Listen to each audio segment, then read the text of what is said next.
Hello and welcome to another episode of Brave UX. I'm Brendan Jarvis, Managing Founder of The Space in Between, the home of New Zealand's only specialist evaluative UX research practice and world-class UX lab, enabling brave teams across the globe to de-risk product design and equally brave leaders to shape and scale design culture. Here on Brave UX, though, it's my job to help you to put the pieces of the product puzzle together. I do that by unpacking the stories, learnings, and expert advice of world-class UX design and product management professionals. My guest today is Michaela Mora. Michaela is the founder and president of Relevant Insights, a full-service market and UX research firm that's on a mission to help companies make profitable business decisions based on outstanding research insights. Prior to founding Relevant Insights in 2007, Michaela was the market research director for Blockbuster Online, where she was responsible for both the qualitative and quantitative consumer and UX research practices, fielding more than 60 in-house projects and delivering stellar business results. Michaela also invested time at Match.com, where she was a market research manager responsible for mixed methods research and managing a team of analysts. An extremely effective researcher, Michaela's professional practice is underpinned by not one, but three master's degrees, including a master's in psychology from the University of Havana, a master's in marketing, advertising, and public relations from Stockholm University in Sweden, and a master's in market research from the University of Texas at Arlington. Michaela is also a founding member of the Multicultural Insights Collective, a partnership of veteran researchers from different racial, generational, and geographic backgrounds who collaborate on large-scale multicultural research initiatives. Fresh from her talk at Rosenfeld Media's Advancing Research 2022 conference, where she spoke about advanced concept testing approaches, Michaela is now here with me on Brave UX today. Michaela, welcome to the show. Oh, thank you so much. Thank you for inviting me. Thank you for that presentation and for that wonderful way of saying my name. I do appreciate that, and people won't hear this on the live recording, but it did take some practice. So thank you for bearing with me, Michaela. I really do appreciate it.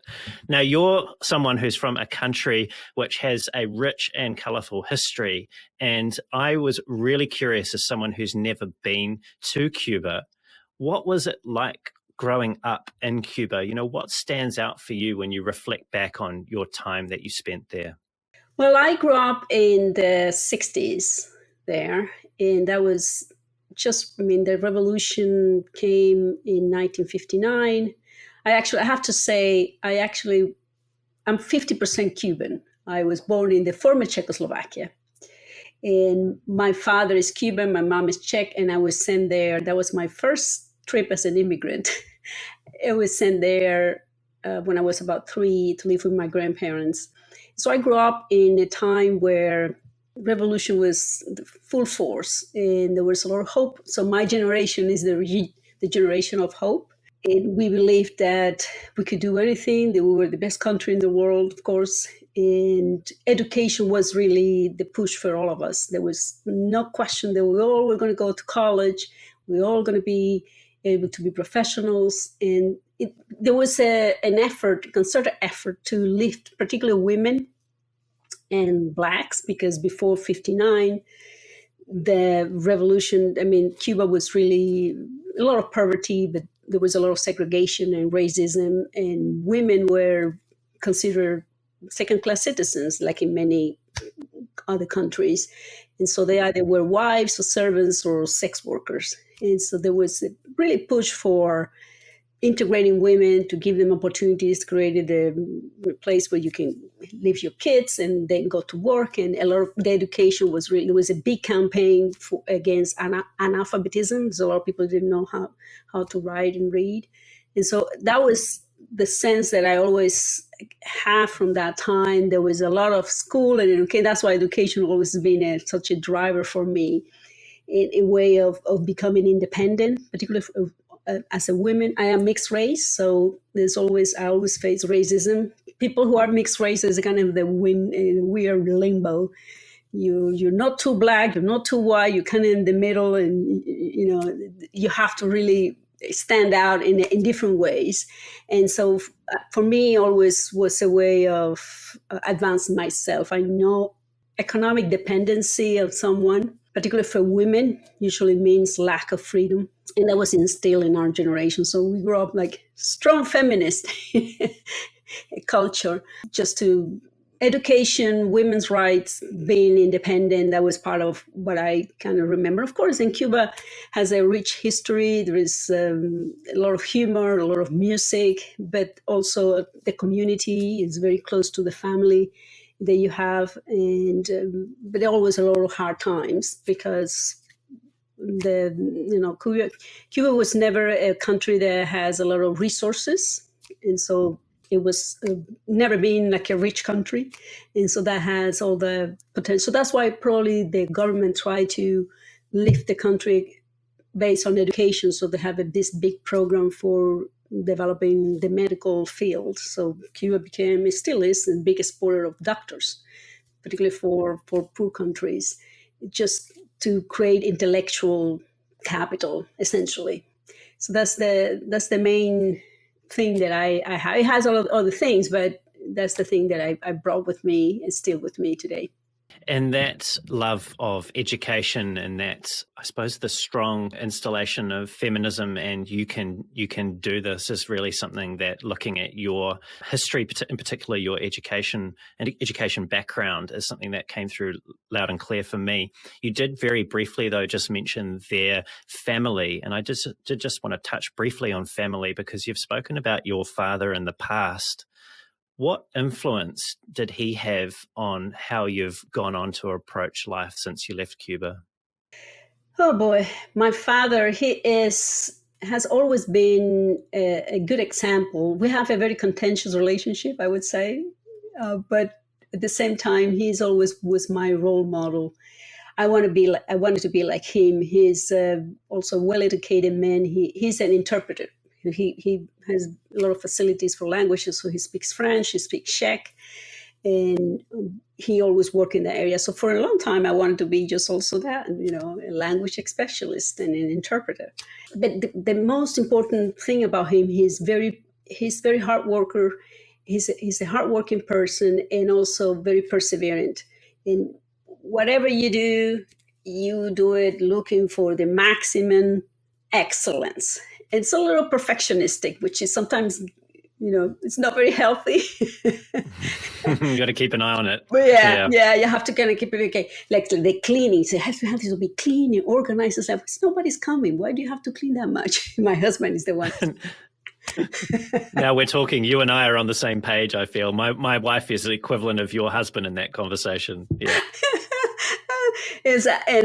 Because he's very proper. He always likes to be well dressed, despite all the difficulties in Cuba to finding things. But he really likes to be, in good shape. And he's 78 now, and he practiced Tai Chi. He's very spiritual, and we have very deep philosophical conversations. So he's kind of intellectual power for me too. So whenever I feel like I don't have an answer for things, just talking to him always helps me to gain perspective on things. And so that he's always been kind of my support, spiritual, and an example of how to live and work. And I think I get a lot of energy because he also came from very difficult circumstances, and just the hard work and the perseverance and trying to be excellent at whatever he does. It really, you stand out that way. And education always been for him a way of coming up in the world. Sounds like he had that fire, that passion and that love of learning, which is something that is, I suppose it's a light that he's passed on to you. And I've heard you describe yourself in the past as a book hoarder, and those are your own words. Yes. And clearly, which I'm looking forward to coming to soon, about your education, it's clearly something that you have a deep value for and appreciation of. Were there many books in your household when you were growing up? Oh boy, there were no books, but the library was always there. So I remember when I was in the town where I grew up, I ended up almost reading all the books in the youth section, and then I moved towards in the younger adults, and then at one point I was reading philosophy. It's like, this is just ridiculous because there was not a lot to read. There were with embargo in Cuba, there were scarcity of everything, including books. And one thing that I remember clearly that really marked me was when I started reading, we didn't have a dictionary, so a lot of big words. And I didn't know where to find the word. So I would go to my grandma and say, what does this word mean? She said, just look in the dictionary. So we have a little tiny dictionary like this. never ever had the words that I wanted to find. Oh boy. And I really got obsessed with dictionaries. So now I have a collection. I have dictionaries in French, in Swedish, in Spanish, and I love dictionaries. And I remember I read a lot.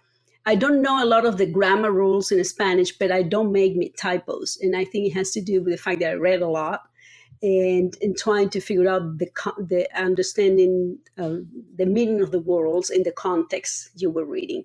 And so I love the big words. And when I went to Sweden and lived there, I started learning Swedish from scratch. And they were telling me that I tried to, of course, you come with that identity, your language and the culture. And in any language, there are different levels of more formal to more colloquial language. And in Spanish, there is some value attributed to, knowing the big words and speaking well. And I went there and tried to translate things and said, you speak in very old Swedish. Nobody speaks like that anymore. Like when you use a lot of nouns to kind of summarize things instead of a sentence. And Swedish is a very pragmatic, practical, efficient language. It's short sentences, go to the point, not a lot of flowering around like you do in Spanish. And it was actually an identity crisis because I felt like we have 16 tenses in Spanish, and in Swedish you have to reduce it to 4. And it's like, how am I going to talk about doubts and wishes and desires and all that? You have a whole subjunctive mode in Spanish where you can express all your heart's problems in a whole mode to speak in Spanish, and you don't have that in Swedish. And that was part of my love for languages, of course, come from my father too, but I understand once you learn the language you don't really understand the culture and understand the what's behind. I'm always fascinated by, I remember we went to Italy a few years ago and on vacation, and I was fascinated by because, it comes from Latin. Latin is the root of Spanish. And I could understand some words. I look and say, oh, that's why it comes from there. You understand the meaning when you see in the context of the original place where it's come from. It's so fascinating to understand the culture where language kind of forms. And anyway, I think I digress. I don't know don't know if I'm answering your questions, but I'm going that way. It's 100% right, though. You're definitely onto something there in terms of the richness that comes from understanding another language. It's one of the things that I've often heard other people like yourself talk about, and it sort of allows you to see behind the veil, if you like, of another people more effectively than if you don't. And I've always found myself somewhat lacking in that department. I only speak English. And definitely when I've traveled, it's very, very difficult to really get a true appreciation and a sense of a place if you don't have a grasp on the language. I was just curious about Sweden, though. What was it, of all the places you could go in the world, you go from Cuba to Sweden? What was behind that decision? Well, it was the only door that was open. As simple as that. When you are trying to get away from a bad situation, that was the only place that at that time we could go. And we were in a refugee camp for about 11 months and we're lucky to be able to stay. Not everybody got permission to stay. So Sweden was a great country. They treat us very well. We love it. We go back often whenever we can. It was just a little too cold for me. Yes. A little too cold. And I understand that the further north you go, at some point of the year, it doesn't actually, the sun never sets. So you have to be a certain type of person. It's cold and it's dark, particularly in the summer. In the winter. In the summer is the opposite.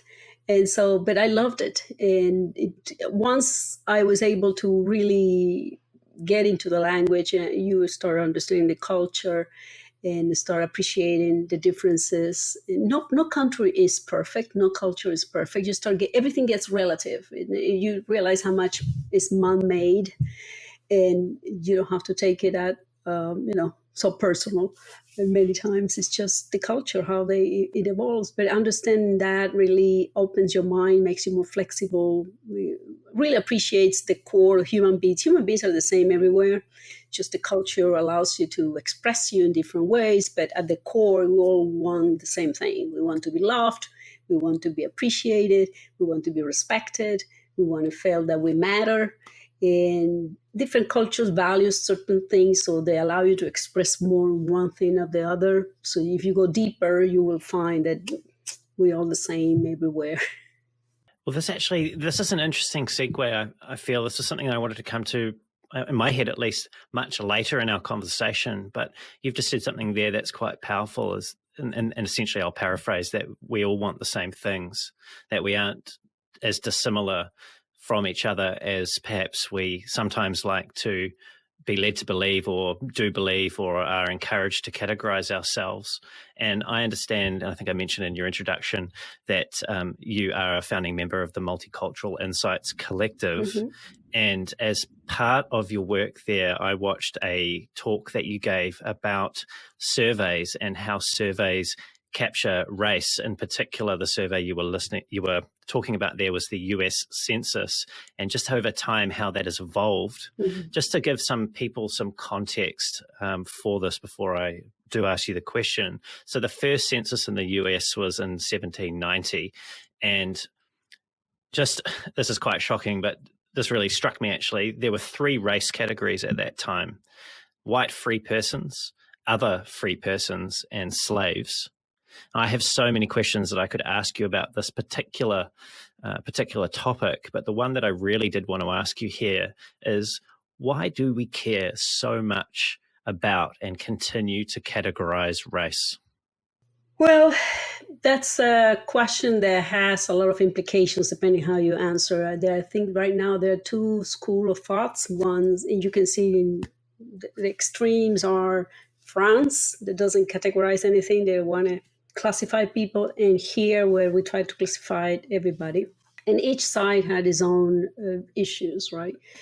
So the origin of this categorization really comes from the government for the need to count people and make decisions on policy and how to distribute resources. Essentially, that's at the core of everything. And of course, that has political and ideological implications. As it started, the census, because of the slavery history in this country, the color line was like blacks were not considered people until years later. They were property, they were treated as objects, right?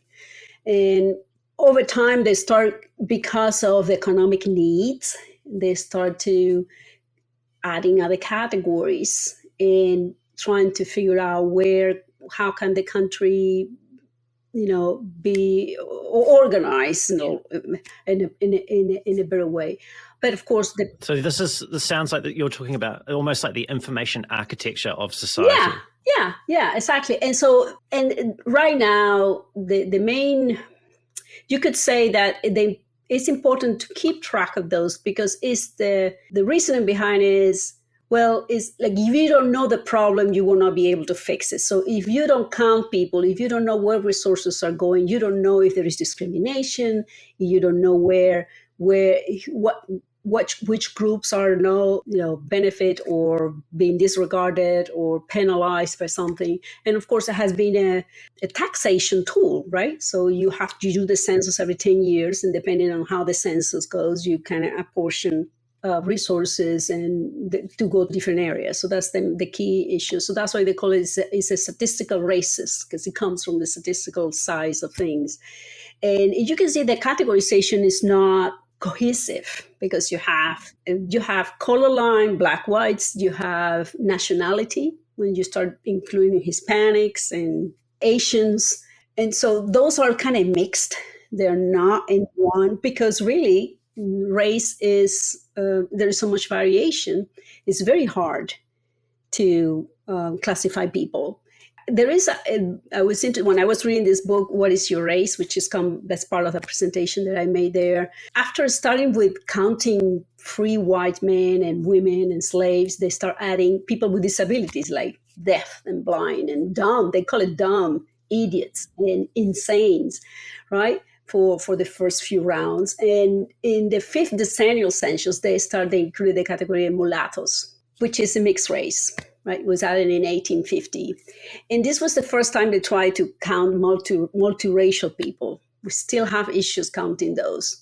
But unfortunately, this was out of concern from there was a Southern physician, Josiah Nutt, who was certain that biracial children born from black and white racial mixing would create a weak and infertile race, and was prone to diseases and compared to pure races, and was supported to, the medical science of the time didn't help either, right?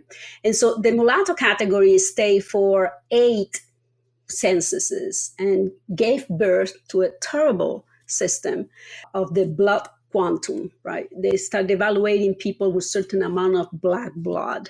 And as you start talking about, the data was analyzed and was never confirmed, but that was it served a certain group in society. They wanted to keep power, right? And they have the octo rooms, like the 1/8 of a person, 1/8 of black. So they installed the drop down rule.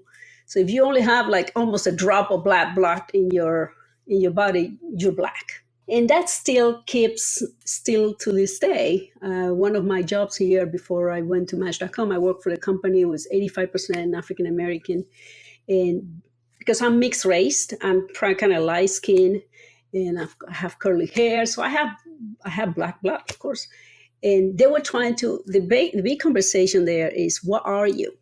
They wanted me to put in the category, you have to be black or white, you cannot be in the middle. So why? I have to deny one of my parents. I'm mixed race.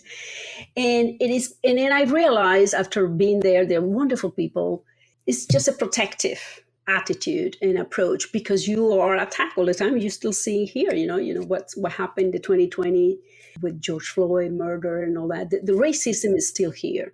And so if you don't count that, if you don't try to put people in a particular bucket in a way, those problems that could be happening, you will not see them because you become colorblind. And colorblindness is an excuse, particularly for a lot in the white majority, to say, well, we're no racist. But if you don't acknowledge that somebody is discriminated because of the color line, then you are really being racist. Assuming that everybody starts at the same point, that's the concept of equity versus equality. We aspire to everybody being equal, but the fact is that certain groups are starting at a lower point and a lower disadvantage. And that's why that categorization is important. At the same time, it's really hard. It's becoming harder and harder because race has a strong element of self-identification. You can feel like you are one or the other group. And it's becoming harder. The color line doesn't fit anymore because, I'm pretty light. So for some people who are kind of colorblind, they not used to the shades in the black community, they will think I'm white. Black people will immediately identify me and say, you are not, you are mixed. And that's fine. And so, but I really don't belong to anywhere. Particularly after living in other countries and seeing the variety of people all over the world, there's no point for me to try to classify myself anywhere. But I recognize, because I also lived discrimination and racism when I was in Cuba. I always was like, they look at my hair and say, well, it's not that bad. It's not bad hair. Or you're not that dark. So there is a tone there saying that something wrong with you.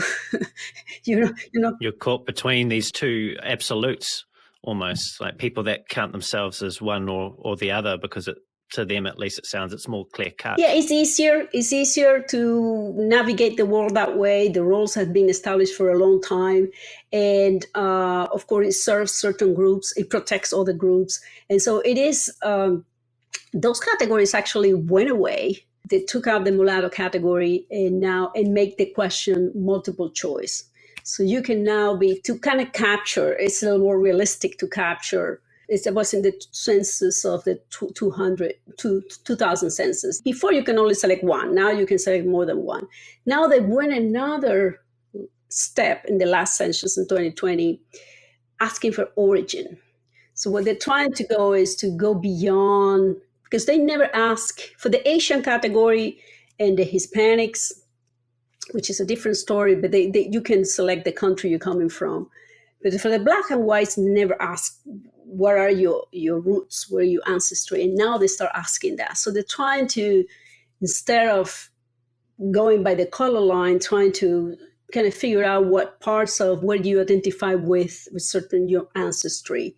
And it's still very weird categorization, but it's trying to get a sense for where problems are. And you can see this was initially a system to oppress and segregate and separate and deport a lot of people.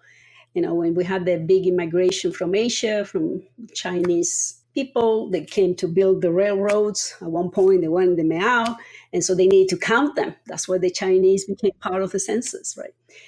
But in the 60s, this category start being used for good, in a way, just to trying to realize like there is a lot of discrimination and inequality, and these are the numbers. And we still have that today, which now are in a different phase now with a little backlash with, affirmative action, which is those rules that have been taken to, try to equalize and give opportunities to groups that normally don't. But of course, the moment you start favoring one group, the other groups feel excluded. And now there's at least in the US, there is a lot of discussion around that, white fragility and the discussions about the origins, the systemic racism there is in many institutions in the system. So this, in our research, in market research, which we normally, because we know that it's not about necessarily the category, but all the cultural, because being Black here is not as being Black in Africa. Being Black here has connotations, cultural connotation, historical connotations, and people behave in certain ways and buy certain things and use certain products. And so the demographics in that way gives you a sense for an orientation for what needs those groups are, what products they could be for them. So we always ask those demo questions in when we do market research, either qual on qual, even if a screener, we know that has an impact. And so just we want to be more inclusive. And the question is, how do we ask that now more and more, right? And it gets complicated because when you try to figure out, for example, I have done a lot of work in the Hispanic community. What is Hispanic? How do you identify with it? And you have to take into account generationally, because after the fourth generation, many don't even remember they had Hispanic ancestry many times. They feel like, I'm just American. And because they have, and so did they get educated here? So my son was born here. He probably feels more American than Cuban, because even if he is like the second generation, but he goes to school here. So the years of education really helped to kind of build that identity. And so it gets a little complicated. So when we did that presentation was about, we need to really, because our industry is not as inclusive as we want it to be. And it has to do with diversity in the research teams, diversity in the sample sources, diversity in the way we ask questions. And to be able to capture that, it requires a lot of reorganization and restructuring of the industry. There is a lot of discussion about that from the Insights Association, trying to move people to, but there is an economic element to it too. It costs money to reach out those diverse groups. If you want to do research for Hispanics, they cost money. If you want to have a big sample of Black Americans, it costs money. And so you have to find the two ends that are willing to, the clients and the providers, the one willing to invest in that type of resources to be able to be inclusive. And so we started to talk about at least the questions about gender and about race, because there's a lot of discussion of that in the public realm. Well, let's come briefly to the topic of gender. And I know that we both know Dr. Sam Ladner. We were talking before we hit record about a conversation that we'd had with Sam separately. Now, I interviewed Sam a few months back, and as you know, she's a sociologist, and she suggested to me in our conversation that the variation amongst gender in terms of behaviour and opinion is greater than the variation across genders. And I assume, and this is a big assumption, that may be the case with race also. Now, I don't have any evidence to support that, and totally happy to be wrong there. So why do market researchers care about collecting things like gender identity and sexual orientation if those variations within the genders are actually greater than the variations across the genders? You know, how does knowing someone's sexual orientation help a business to make a better business decision, or a designer to create a better experience? Well, I think it depends on the product category. Sometimes those questions are asked routinely without necessarily having an impact on what the business do. In market research, we are about making big decisions, business decisions that affect large groups of people. So we are about looking for patterns. It doesn't matter if you do qual or qual, you're looking for patterns, right? And we know for certain product categories, the gender has, there are some categories that only used by women and only used by men, right? Sanitary pads are for women, usually, mm-hmm. right? But excluding biological differences, is that more of a result of social conditioning and the gender roles in which we have been conditioned or encouraged to adopt, and less so about our biological difference? Well, I mean, there's always been, those two elements are hard to separate, because historically and culturally, we know they are not justified biologically, but they are attached to genders and those kind of acquired norms that people adopt, internalize, and they think that, you know, we as a woman or as a man, I should be behaving a certain way or using certain products. Like I do, for example, a lot of work in the hair category. I love hair products. Always finding the right ones, still not. And you can see clear differences in how women and men have been socialized in using certain personal care products, right? Women can have a long list of products that they use, and women are a couple of two. That's it. I just need to be clean and smell fresh, and now I need to kind of get a lot of. But it depends also. There is an intersectionality with race. So women or men, African American men and women, the relationship to the hair is very special, and it requires a different type of treatment. So you kind of have that there. So you find the same differences you will find between men and women, but when you start comparing races, there's some highlight by race. And so it depends on the category and the cultural norms. They have been passed and a part of the culture. And so you always collect that information to see if there is something there, if there is something lurking that could give you a sense for, is there something that will be a driver to behave in a certain way or use a particular type of product in a particular way. Sometimes that's why, for example, in a long time ago, we don't do a lot of market segmentations based on demographics. We know the demographics really don't separate a lot of people. So you find most of the market segments for any product mostly based on attitudes and needs and other softer kind of variables, attitudes, core values. do those attitudes, those characteristics that aren't demographic based, do they transcend race and gender? It depends on the generation, right? And so that's why you do a lot more on the age side. You find more differences by age than by those, and you can find that intersectionality. The study that we did on the late study that we did with the Multicultural Insights Collective, we actually would discussing the subject of diversity. And just because a lot of brands start talking about support of diversity, but they were saying one thing, doing something else, there's a lot of inconsistencies. And we start with thinking just about the different race groups, and they quickly saw the intersection between age and race.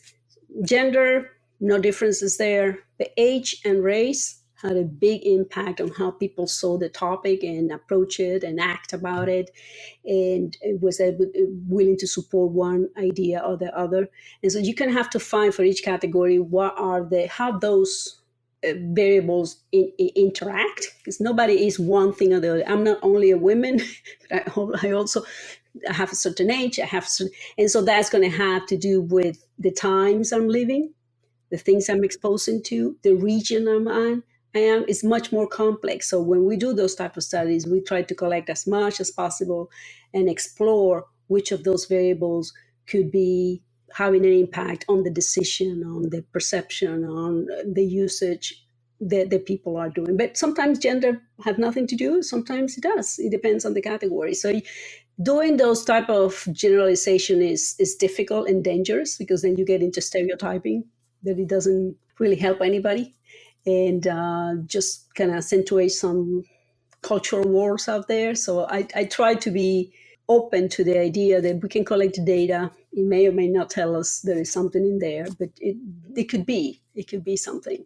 But if we don't collect it, we won't know. That's the other thing. It's like if you don't, it's like you don't know, you miss it. It might be something that has to do with gender, if it in particular, like now with for example, you have to take into account the social events that's happening, right? And so after the explosion of the Me Too movement, gender has become a much more predominant topic of discussion, and how that impacts product development. Things that are done with just one gender, when it really doesn't matter. Like when you go to a conference and you have one of those microphones, the mobile, the remote. Oh, the lapel ones. The lapel ones, right? If you look at how they are designed, the packs, they are designed for people wearing pants. They're not designed for women with a dress. There's no way to clip them anywhere. To clip it right? on. And so it's kind of funny, because you start realizing where the biases are, where there shouldn't be any bias, right? And so that's important to kind of capture that. And whenever you do product research and use research, it's important to have that. I know there's a trend out there in LinkedIn saying you shouldn't care about demographics when you do a UX. It's like, you're going to be missing a lot, and you're going to be also discriminating a lot when you develop products, because you don't know what you're getting. You might be just getting a bunch of people in one group and don't reflect the rest.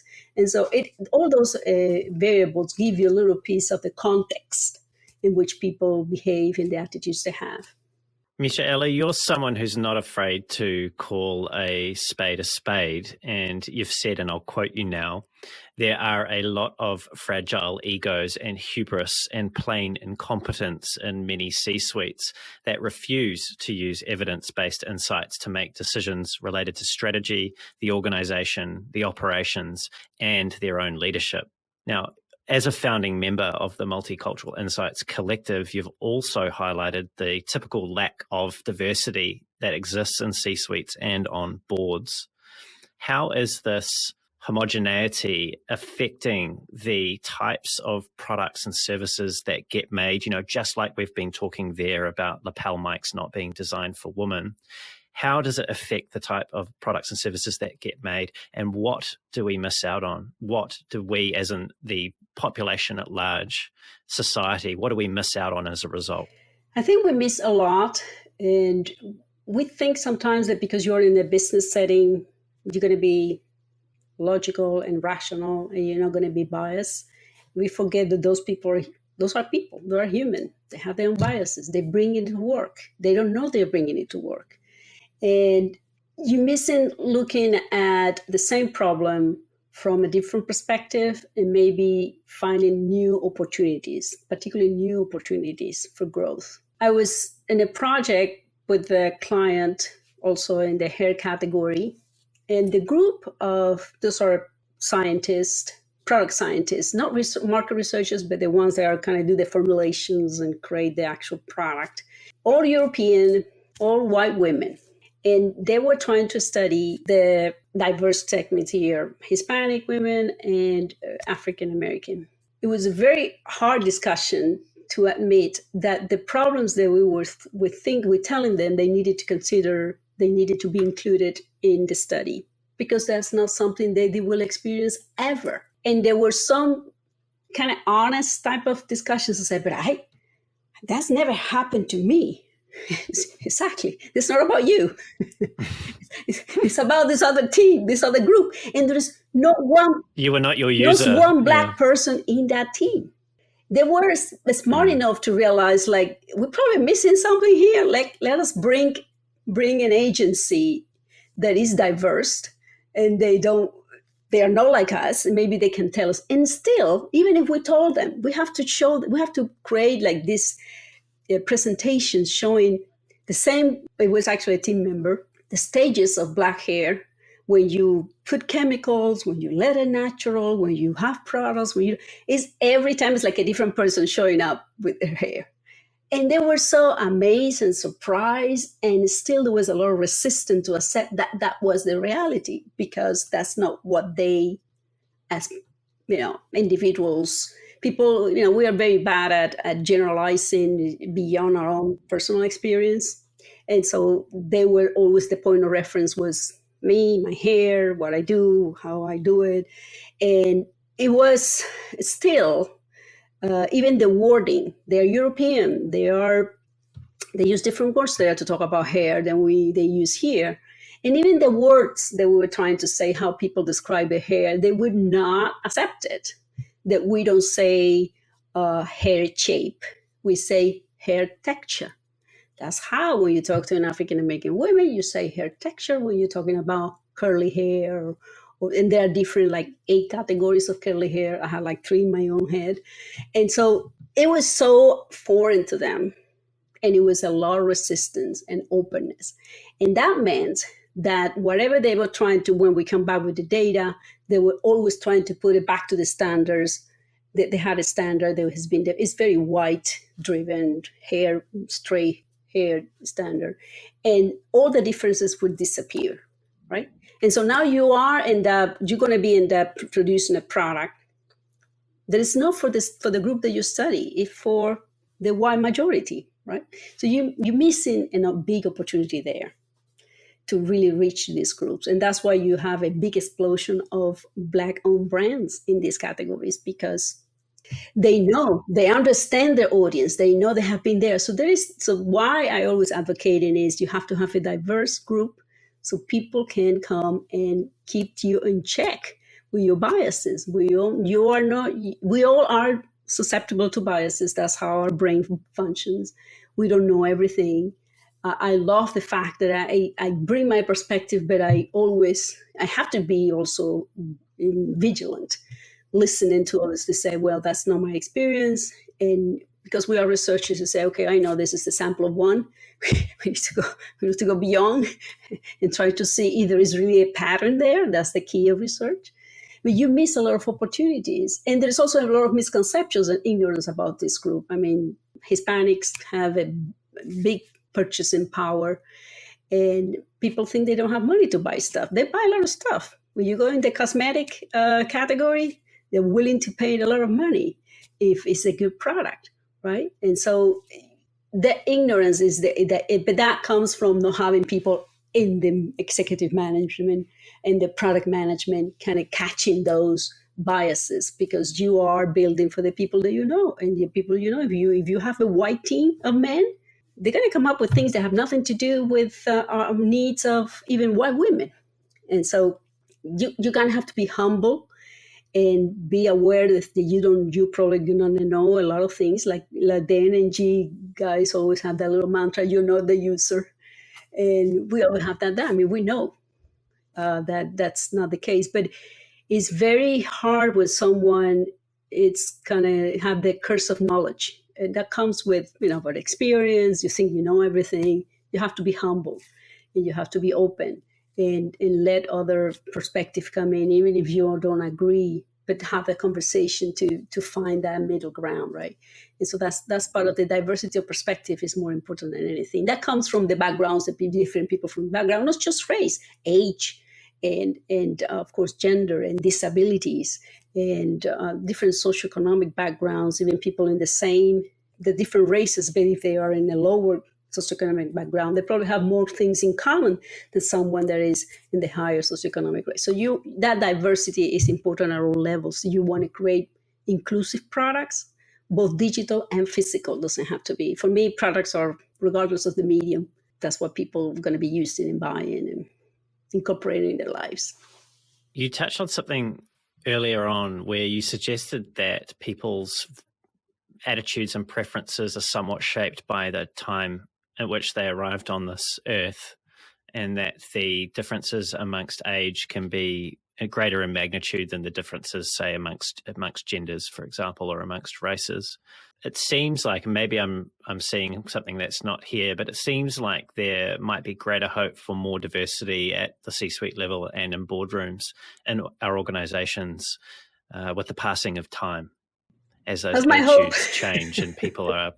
Yeah, that's my hope. So we just have to wait for a few. I might not see it alive, but my hope. I tell my son that you are the future. I hope that you can make things changing here, as you see how things now. We are in a period of backlash here in the U.S. and with a lot of things trying to go backwards with abortion rights, and now with the transgender. And the politicians. We are in Texas, so it's kind of leading the nation in all those stuff. And I was telling him that we were talking the other night about that. Is I hope the new generation can do something about this, because I don't know. I mean, this is not good for you. It's going to be bad. I am closer to the to the end of the road, but you're starting now. And so it is on you to be able to change things. And so it's true that the newest generation is more diverse. They're less restricted, they're less bounded by those categorizations. The concept of gender fluidity is not new. It's actually, there's a book called like that, Gender Fluidity. And well, it's probably just more of a recognition of reality. Yeah. As opposed to anything else. And there's a number of guests, including Peter Morville and Lisa Marie Marquis, who I've spoken about the information architecture of gender, if you like, and the move away from categorization to spectrums, and how we're also looking at the different operating systems that we have as humans in terms of our brains, and sort of rise and appreciation of neurodiversity. These things have always been part of the human experience and how we have lived. We just have chosen, depending on whether we're in a conservative or a more liberal-leaning phase of how we govern our culture, to acknowledge them or not to acknowledge them, and to try and other the people and suppress reality in a way that for some reason makes some people feel really good about themselves by doing so, but just in terms of the effect it has on others, it robs them of their humanity. And I do, like you, I hold hope that that our generation and the generations to come will see this for what it is, and will continue to protect and uphold the ideals of allowing people to live life in the way in which they choose, which is closely related to our system of government in the West, which is democracy. And I think we're seeing at the moment with particular countries around the world, in particular in Ukraine, at the moment, just what's at stake if we capitulate to some of our darker impulses. And it's really important that we don't. It is. And it is, I flew from a dictatorial regime, and it feels scary when people have never lived that, don't realize how dangerous it is to play with those ideas. And when freedom is not free. and how precious it is, the freedoms that you have in the West in in many countries. But I think it's just about many times lack of education. I don't remember who said that to be a good citizens, you have to be educated. You need to know history. You need to otherwise you forget. You are bounded to repeat every time the same mistakes if you don't learn from history, because that's part of our nature. You will counter the same issues in every generation, and if you don't know how it's happened, then you might not find a new way of handling that, and so you're bound to repeat the same mistakes. And so education and it doesn't mean that you have to repeat. Sometimes people get a little defensive when I talk about education. It feels like, oh, you're going to be bound by the textbook. No, it's just you get the foundation, and from there you're freer to improve, to change, but you know where you are improving and changing. No, not starting from scratch and trying to reinvent the wheel, right? And so just get to the wheel that is now and try to make it a little better. But you got the baseline. Well, let's talk about this in the context of market research and UX research. Let's take our discussion there. You've suggested that market researchers have been disconnected from the product experience, and they've been more focused on marketing, defining and segmenting markets and those sorts of problems. And that when they come to the product experience, it's very much been on the surface. But that is starting to change, and the market research field is becoming more interested in product experience and those qualitative aspects and methods.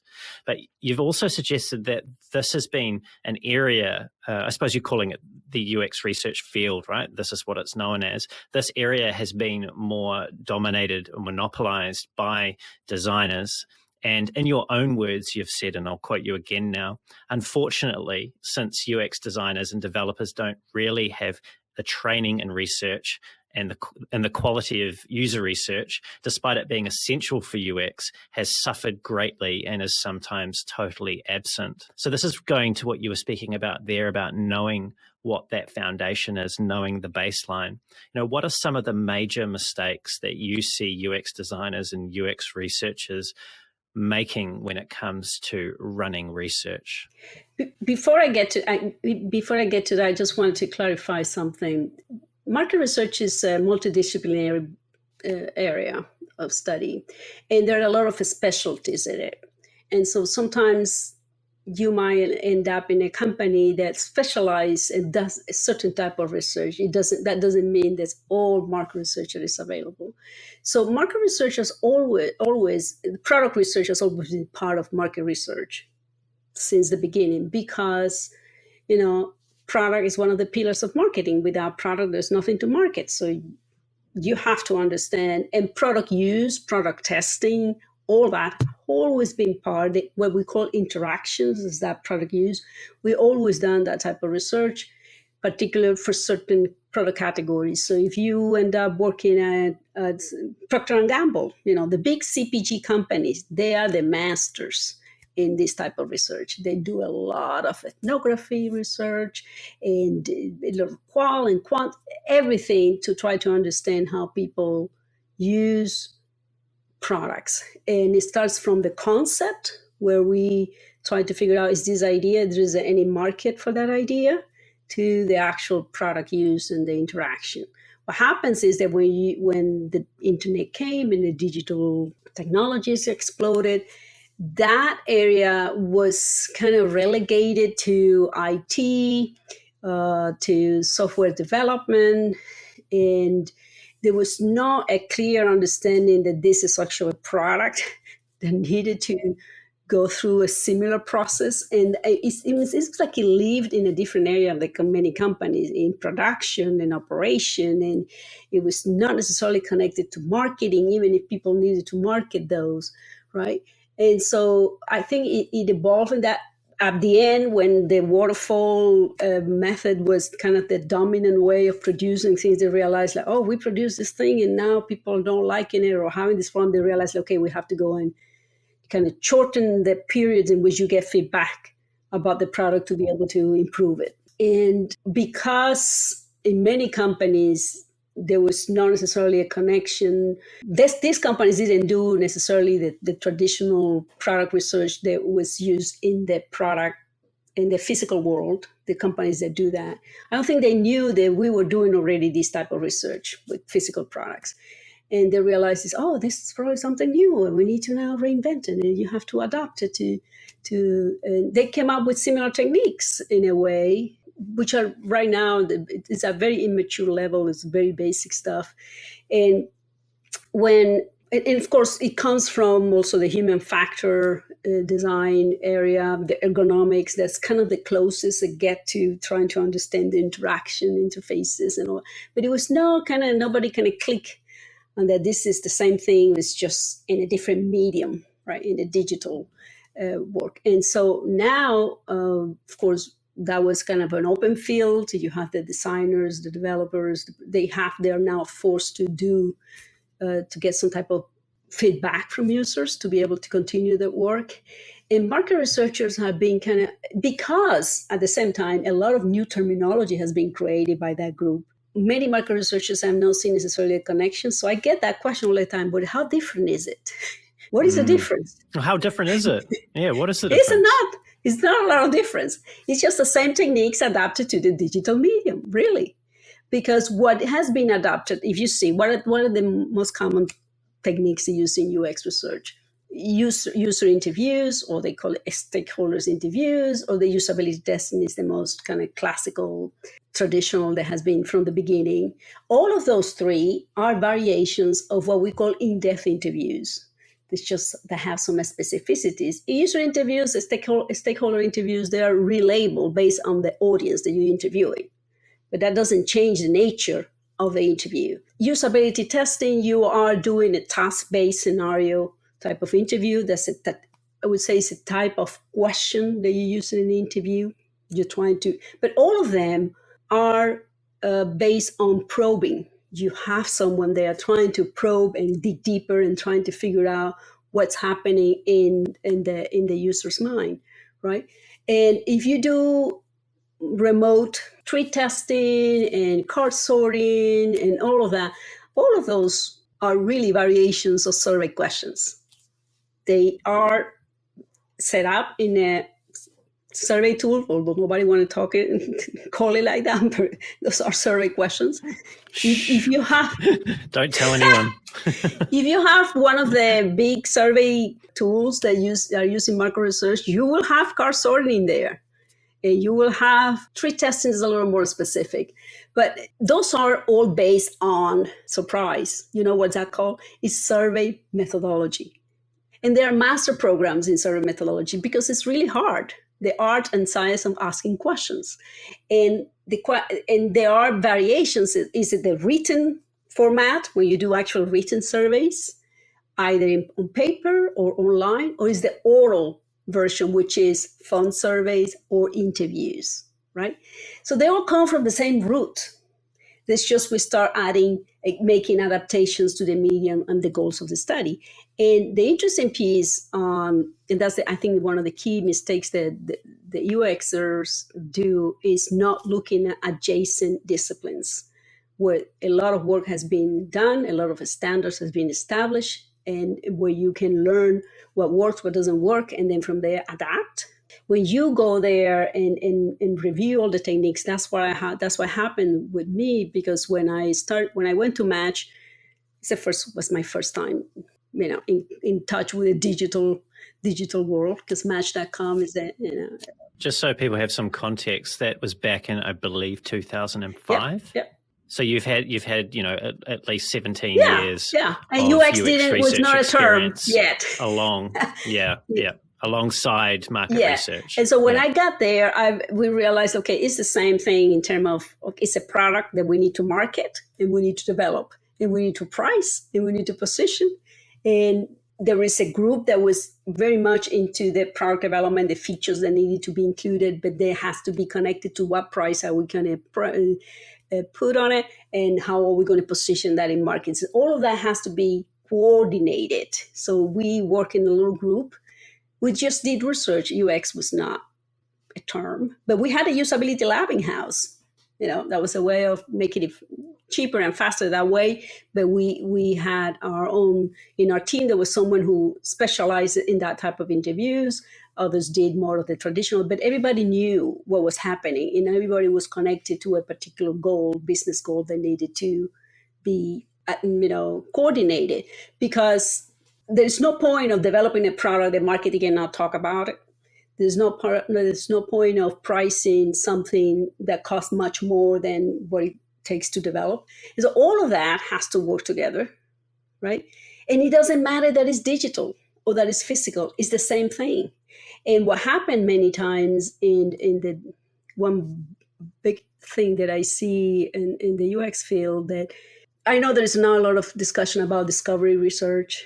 We need to go out there and figure out if there is a need. And that's why jobs to be done interviews have become, that's another version for another type of, it's just an in-depth interviews, trying to go deeper into the needs of the users, right? Trying to understand. That's what we do in exploratory research and qualitative research all the time. Whenever there is a product idea, or even when there is not a product idea, we go out there to see if there are any needs unmet in the market. Where can we go and find something that we can grow and develop? I have clients that come to me year after year. Whenever they go to a new company, they start saying, we need a market segmentation here because we need to define the strategy of the company. Where do we go? The first thing I do is to do usually qualitative research, because I don't know where to go. And so we need to explore what are the unmet needs in that category. And from there, we go and develop the rest of the study, right?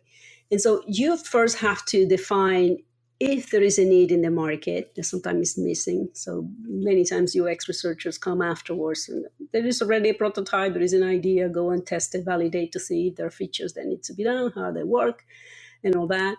And you end up developing something that probably nobody cares about. I have seen it in many tools. And so that's one of the pieces, is not having this holistic view of the product development and connected to marketing. So when we do... Is that the fault necessarily of the discipline of UX research, though, or is it more indicative of the overriding, presiding culture of how business and how products and services in the digital space get created? I mean, it's not necessarily even in the digital. There's a lot of companies with physical products that don't do the research. There's somebody, the group say, my mom has this problem and I think she needs this, and that's that's an expensive way to learn. And we need to go, and that's where a lot of hubris comes into. It's like, I know, I feel it in my gut. And they go away and try to do things. Have you heard about the I think it's going to come in some type of a textbook soon in marketing, the example of Quibi, the streamlining service was supposed to be mobile only video consumption, short videos. So there's a lot of restrictions, have to be in your phone, mobile, short. And so in the market where you have Netflix, you have Hulu, and you have tons, YouTube, a lot of competition, they end up getting investment, about like $1 billion investment. Nobody had done research about if there was a need for that service in the market. 6 months after the launch, you have to close. Are you suggesting that belief is not enough? You have to first, and this is where people who were known in the industry, who had a lot of backup, and still nobody occurs. It didn't occur to them that we probably need to figure out if there is a need in the market. Probably there was a lot of hubris in that board meetings saying we know, because there is this trend towards streaming, but it's just, they have so many restrictions in the needs that it was very targeted to a very tiny, probably, segment in the market. And that's why I say many times when people talk about, for example, personas, that's another area where I have get trepidations when people talk about that, the personas, which are created many times without any data. It's just assumptions done internally, maybe from salespeople, from marketing people, but not necessarily data. Or maybe they do a few interviews and they think they know the sense of what are the segments. Personas is just market profiling of segments. When you do a segmentation, you figure out what the pies are, And then you look at all the variables you included in the study and do a profiling and give you a sense for, and that includes demographics, psychographics, product use.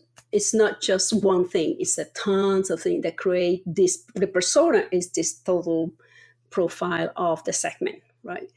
And the question is, when you do that without data, the question is, how do you figure out what persona should you be focusing on? You don't know the magnitude of the segment. It might be a pretty cool segment, but very tiny, that is not worth going after. It's going to cost a lot of money. It's going to be difficult to develop for that product, for that segment, right? And so you have to be mindful of, when you do use this type of research methods, what is really what you get. What happened when I have those statements about the quality of the research, it's about finding the right method, the method that is a good fit for the purpose, right? Fit for purpose research. What type of decisions are you making? Start there. You have to start kind of at the end, envisioning the end. I'm going to make this decision. This is the type of data I need to make that decision. And from there, you develop whatever the research design is to support that. Don't come and say, we want to do usability, or we want to do user interviews, or because that's what you know what to do. It doesn't necessarily mean that is the best method to gather that information to be able to make those decisions. So that's why you have to always tie it back to the actions, to the business outcomes that your stakeholders are going to make. Those pieces, I know there is a lot of, we want to democratize research, we want everybody to participate. That's great. The reality is that many of the business stakeholders, they don't have the time or the desire to get into the nitty-gritty of the result of the research. They want to help me. What is that I need to tell me? What is it I need to do? And if I need to feel confident that that that's substantiated by the research that you did. So that's what it means. I have to trust you. You're a good researcher, that you know what you're doing. And that's why sometimes research, you have to also be prepared, because when you come back to the board and to the C-suite and you present your results, and people don't like to hear because they already have their preconceived ideas of where it should go. There is a lot of internal agendas in there. The first thing that's going to be attacked is going to be the methodology. They're going to question your method, the sample, the criteria, everything. So if you are not prepared, if you don't know what you're doing, it's going to be a very hard sell for the value of the research that you did. And I have been in many of those meetings where people just attack you because they don't want to hear the results. And you have to understand where they're coming from. What are the issues? What is the barrier? What are they resisting this? And that's why also I'm very, very clear when I talk to clients about caveats. So when someone tells me, we want to do a usability testing, okay, what is it you're trying to do? That's the first question. Don't talk to me about usability testing. Tell me what is the business problem. Okay, this is the business problem. We want to do usability. Okay, so if you do usability and this is your business problem, these are the pros and the cons. And this is what I'm able to deliver. If you want more than that, that's not going to be with usability testing, or that's exactly what you need. And so you have to have that foundation to be able to defend the value of the research, because I'm not saying go there and do a lecture on survey or usability methodology. People don't care about that. You put that in the appendix. If someone is interested, they can go to appendix. But if they ask, you better be prepared. You better know what you're doing. And you have to be able to defend that. I had someone call me once, and they wanted to do an evaluation of advertising campaign here in the area. But they came and said, we want to do one focus group. At least you do at least 2 focus groups in general. But without getting into that, I said, what is it you need it for? No, we just did this campaign. We want to show metrics that the campaign worked. I said, I'm sorry, I cannot do that. And so sometimes I lose business because they want to do things that I cannot come back and defend. So my reputation is on the line. I cannot, with good conscience. And I have said that companies come and say, we want to do this and that. And say, well, let's go through the process and see if that at the end is going to give you the answer that you want. If it's not, we can do something else. Or if you still want to do that, you can go to someone else. Because I feel it in my bones when it's not the right fit. And that's the key in quality research. It's not that you have to be perfect or textbook about a particular method. Is that you find the right one to give you the type of data that you need. And sometimes it's not just one. You need sometimes a constellation of things to kind of present different things in different perspectives. So many times I propose qual and quant because they give you different flavors of the data. But if you go to a C-suite and you want to say, you have to invest this $1,000 in this product, and how do you know that? Well, we did a one usability testing with 5 people. It's going to be a hard sell because we know, just even if you're not a researcher, you get the sense that in 5 people, it's going to be very hard to capture the diversity of your market segment to be able to make a generalization and project this big investment to the whole population of your users or potential users, right? So that's kind of a basic logic, even if you don't want to get into statistics. But it doesn't mean that you can come back with bad quantitative data. There's tons of bad quantitative data, surveys and research there. I'm not defending, not saying that is better than the other. There is a lot of bad designs with quant data too. What I'm saying is that you kind of have to figure out first the problem and then decide what's the best method. And once you do that, that's your first step to quality and to be able to really defend and add value and know your limitations. But if you think that you feel that the limitation is going to be a threat to your job, because when you're a user researcher, you're tasked with what? Doing usability testing a user. And that's the only thing that you know how to do. And you don't even think to bring a partner that can help you, or you don't have this budget, because nobody's thinking about that either. It's going to be very hard to not try to push it for everything that you do. And what happens over time is that erodes the value of the research, because you're going to be questioned all the time. That happened on the quant side for market researchers in many companies too.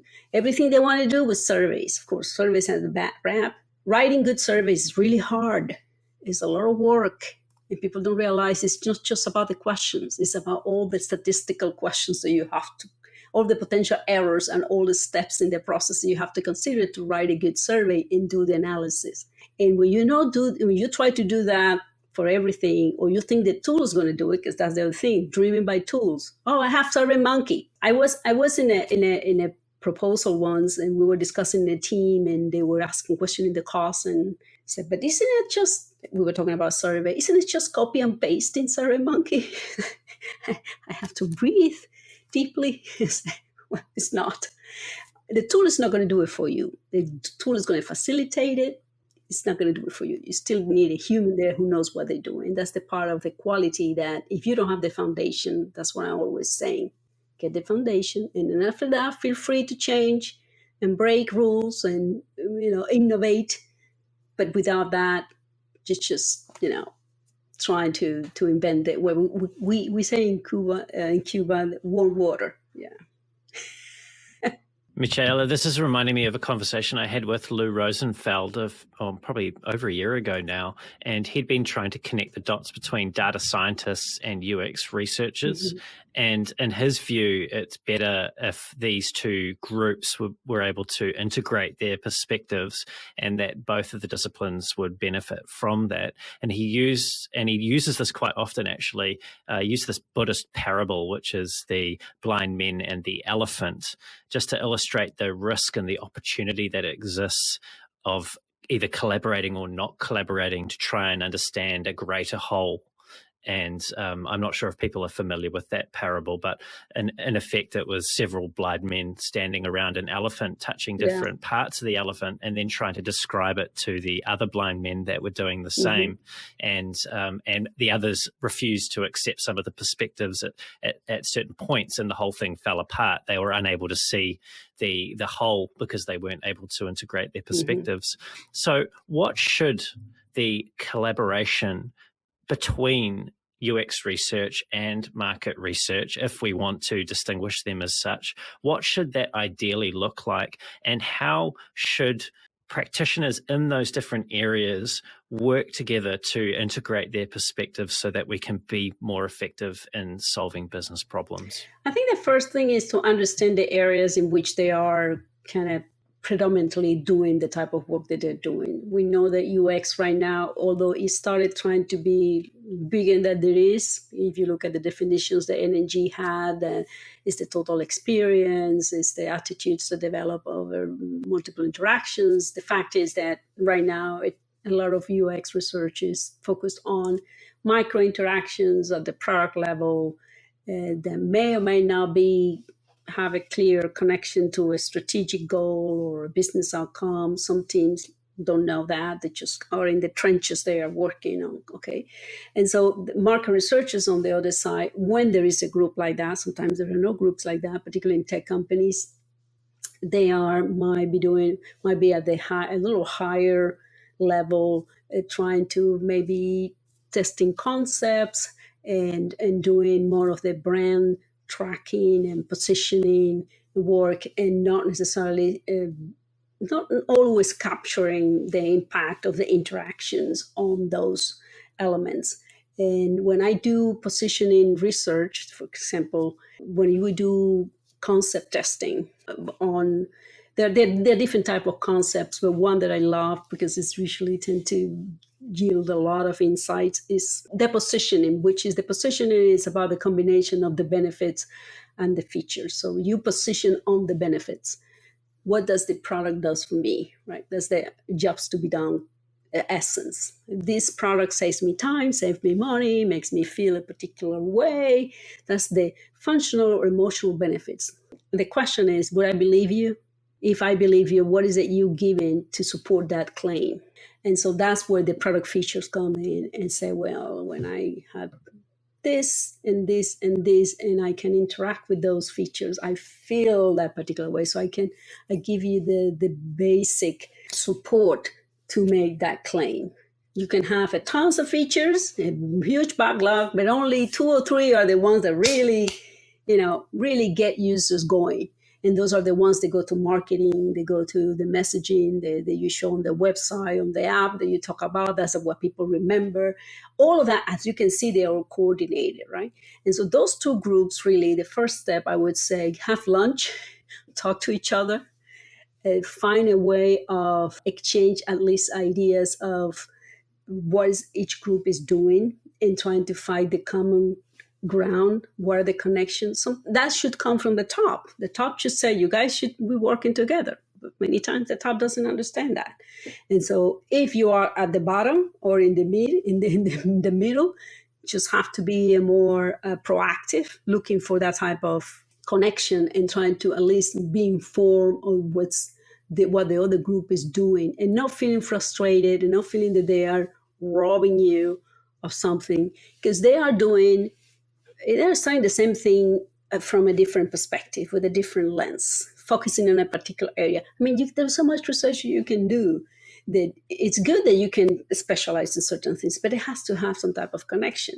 And that lack of connection is where, for example, now you have this cohort of people called CX, the customer experience group, which is another labeling, because everybody has to have an X now, group that's grounded in customer satisfaction research and business KPIs. That's where the NPS is like the big thing. And many times in company, I have a lot of thoughts about NPS, but I'm not saying that's the best metric. But that's what is used in many companies. They're really addicted to it. But the CX people are trying to kind of go above a little higher and see, okay, how are all the micro interactions and the different channels are connected? That's supposed to be part of the marketing function. That's what's supposed to happen. If you have a marketing strategy, you are connecting all the dots. If you have a market research function, that's what is happening in the mature companies. They have mature market research functions. That's what they do. They connect all the dots. They do research in the different areas and how they impact on the business goal and the business outcomes. And you have to really have that clear. And I know there is resistance from the UX people to get connected to the business. But again, without the business, there's no user experience to develop. So you better hurry up and be aware of the business goals and how your little interaction, your little usability testing, your little interview, how is that connected to you, what you are doing.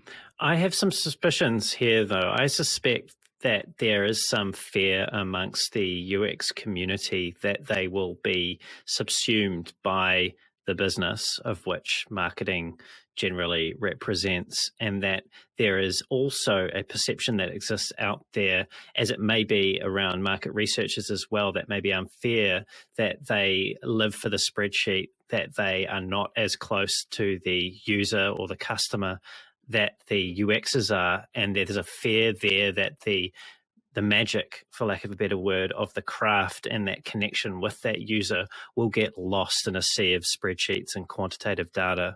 So I suspect that that might be one thing or a couple of things there that are driving that resistance to be more close to the business. Yeah, and that's a misconception that I always, you see my LinkedIn post, you will see I was talking about that. Market research is not about quant. It's not about only spreadsheets. Some companies, they just do that type of research. That's okay. I understand that. That's why if you are the only thing that you have seen is that as market research, I totally understand your reservations. But in many companies, they also have a group that is dedicated to the qual and others to the quant. And many times they don't necessarily do it in-house because qualitative research is very resource intensive. I know now that there is a trend in UX to create research operations to bring in all that work in-house. Over time, that's going to get really expensive. It's going to be a cost center. It's going to be hard to justify unless you have a huge volume of research you can justify to that in-house. But normally, many years ago, we had that too, and companies have evolved to use partners. And so there are companies that do a lot of qual research, part of market research, but they use vendors, they use suppliers, they help them because maybe the volume is not as high.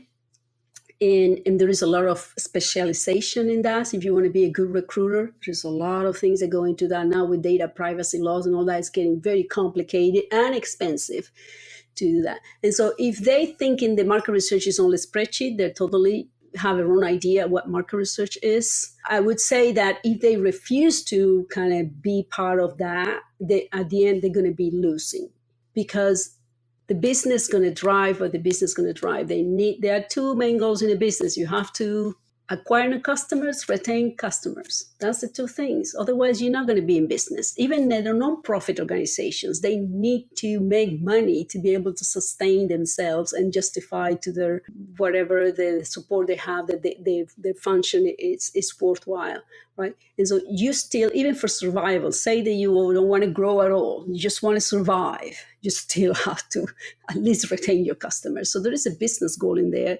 And whatever you do, it has to be connected to that. And so if you think you're going to be, if you want to keep the craft alive and you want to keep it as, just make your case and how that's worth it to the business. Not try to isolate and trying to separate and trying to create friction and being territorial and thinking that you are the thing. Because if nobody sees the value, you are the first one who's going to go when the crisis comes, right? And so it's a kind of a survival mechanism if they want to really survive. And I mean, I'm advocating for UX research all the time, but I'm just saying it's not in you being different and unique and with all this new terminology. It's about collaboration. That's how you're going to survive. And it's in collaboration and how you connect the dots.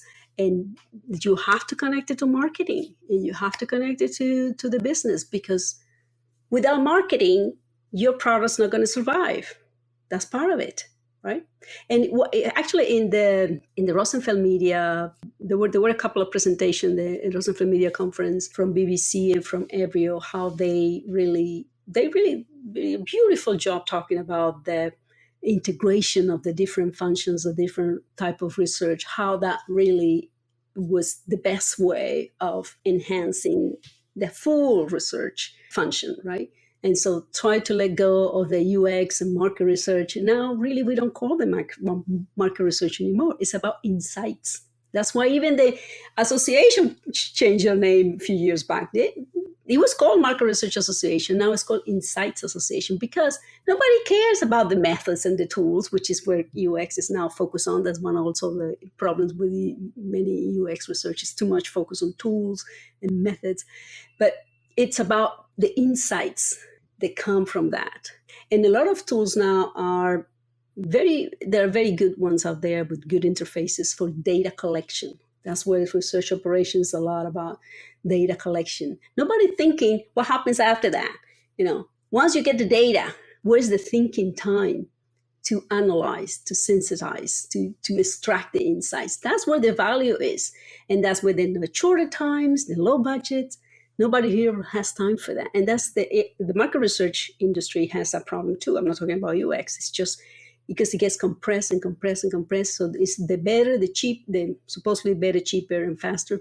It's actually either cheaper and faster, rarely better, because you still need humans there to process. Even now in the era of artificial intelligence, supposedly to process and do things faster, you still need humans there. You still need human capital that can really extract the insights. Nothing still goes better than the human brain trying to connect all the dots, right?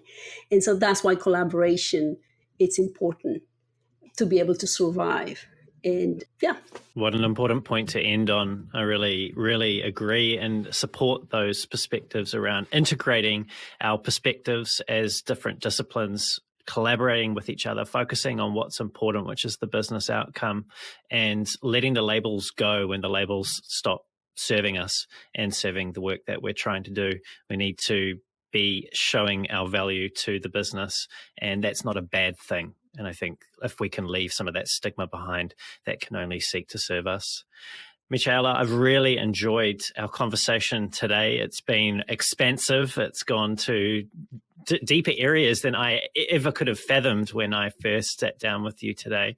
And I'm so delighted that it has. You're clearly a very considered person and clearly very well educated in your craft, and you've thought a lot about the profession. So thank you for so generously sharing your stories and your insights with me today. I really appreciate the opportunity, Brendan. You were great. Good questions, really. And I like these type of conversations with people who understand. We don't have to agree, but we have to be open to discuss and exchange ideas and appreciate the value of things that will help us advance. 100%. Thank you so much for making time to be on the show. Michaela, if people want to find out more about you, about your company, about your blog, about relevant insights, what's the best way for them to do that? You can find me at LinkedIn, Michaela Mora, and they can go also to relevantinsights.com. And where it's my blog there, and also I'm on Twitter. I don't tweet as much these times, but I can be R Insights. It's got R, like the letter R, Insights. That's my Twitter handle. But that's the three main channels where I can be found. Perfect. Thanks, Michaela. I will make sure that I link to all of those in the show notes. So if you've tuned in, keep your eyes on those for how to find Michaela. That would be perfect. If you want to hear more great conversations like this with world-class leaders in UX design and product management, don't forget to leave a review on the podcast if you're listening on a platform that makes that possible. Subscribe and also pass this podcast, these conversations, along to someone else that you think that they would add value to. If you want to reach out to me, you can find my link to my profile on LinkedIn in the show notes as well, or you can just find me under Brendan Jarvis, or head on over to my website, which is thespaceinbetween.co.nz. That's thespaceinbetween.co.nz. And until next time, keep being brave.